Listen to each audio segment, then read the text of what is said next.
Well, I don't know what to do with myself today. A 95 Range Rover County Long wheelbase or a 69 Chevy with the owner's manual? Oh my gosh, I'm having a field day on the used car lot, but that's not why we're here on a Sunday, is it? So let's get to it. Hello and welcome to Trucking Answers, and it's Sunday, so it's the Sunday rant time. I'm back with another rant of things that bother me.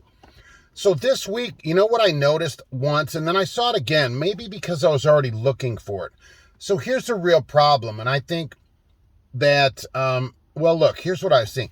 A container went by, and I thought, you know what? The legs, what's up with the landing gear?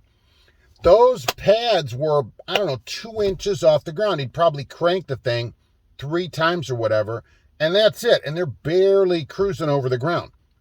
Then I noticed it again later in the week. Another truck barely had their legs cranked up. And I think this is a problem in the industry. And the thing is, it's because people don't have any pride in their work. The difference, I just saw a rabbit outside. The difference that it is between, you know, just a driver, I just go drive or whatever, and a professional are the details. So, you know, I know people are thinking, well, Mark, maybe the legs don't crank, or maybe it was raining. You can't have that as an excuse. If the legs don't crank, don't take the thing. The one was low enough where he would have caught it like on a speed bump or something else like that. He would have really caught the thing.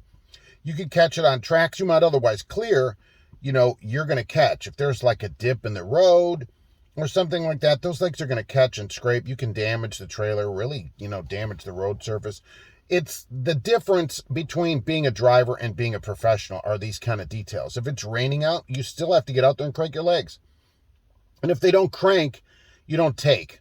You know, that almost rhymed. I thought, man, this is going to rhyme, but it didn't rhyme. Either way, right, we can't be doing that and then expect to be called a professional. It's the same thing as always. We always want, we want the most pay and all this. And then we're like, I can't be bothered to do more than 2 cranks of the legs without, you know, calling somebody and complaining. Get out there in the rain, get out there and do your job. And if the equipment isn't safe for the road, we can't take it. I don't think cruising along, you know, 2 inches above the road surface with that is going to work for people. And I'm sure people are like, well, Mark, he probably does this all the time. Okay. He's probably not a professional all the time. Little things like that bother me, and those are the difference between somebody who takes their time and does their job right. Especially now with road check coming up too. That's somebody I'd pull over if I was the DOT. It's like, okay, here's somebody who cuts corners. Here's somebody who takes the easy way. Here's somebody who can't be bothered to even do the little things that matter. And so I assume they also don't take care of the bigger things. They're also, you know, doing something with their log, you know, or doing other things because they can't even be bothered to do the most minimal of jobs that every driver is expected to do, except apparently some UPS trailers, which I've seen that have the air legs.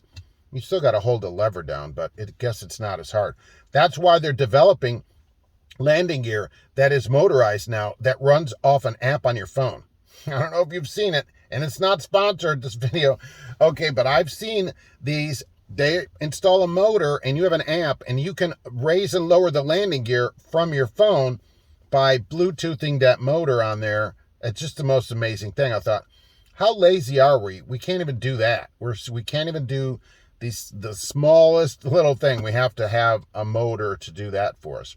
And what happens if that fails? How hard are those to crank down? Probably. If the motor doesn't work, it'd be like when your power steering goes out. That is a real arm turner, you know, where you build up your Popeye arms for that. Either way, I saw this and I thought, you know what? This is something that shouldn't happen. Companies don't ever see this, though. They're not out there checking that. They don't see it. And so it's just drivers that are out there being lazy, not doing their job. Agree? I think we all agree with that. All right. So back to my 2 great used cars. And we will be back soon with another Trucking Answers. Thanks for watching.